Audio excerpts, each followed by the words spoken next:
Today, I'm going to talk about how businesses at times have to balance between borrowing money and paying income taxes. Business finance covers a lot of ground, including accounting, taxation, foreign exchange, business analysis, and business financing, to name the main groupings.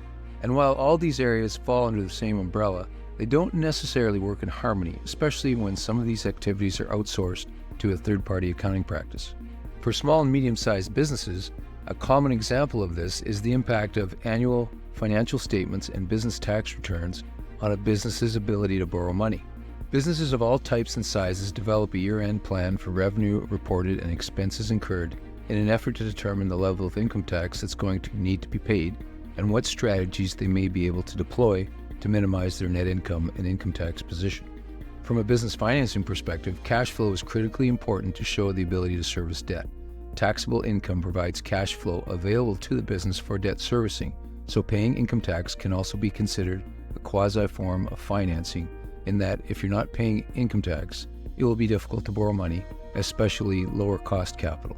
Many business lenders follow fairly rigid criteria related to financial ratios, including balance sheet leverage and debt repayment coverage.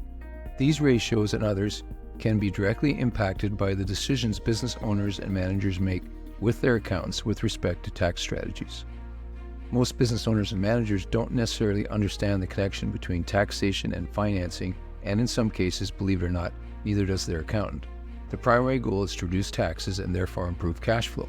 There's nothing wrong with this approach as long as you don't require business financing to operate your business. If you do, then here's a couple of things to be mindful of.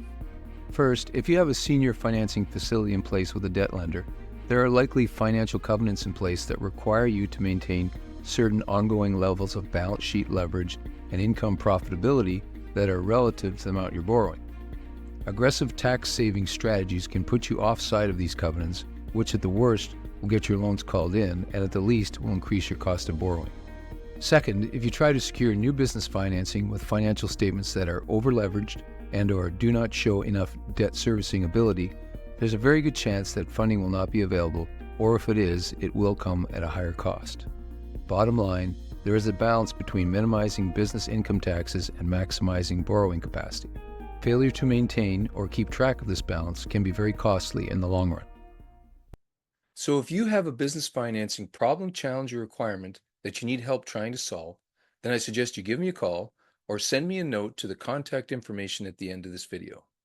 And I wish you all the best in your business financing endeavors. Take care.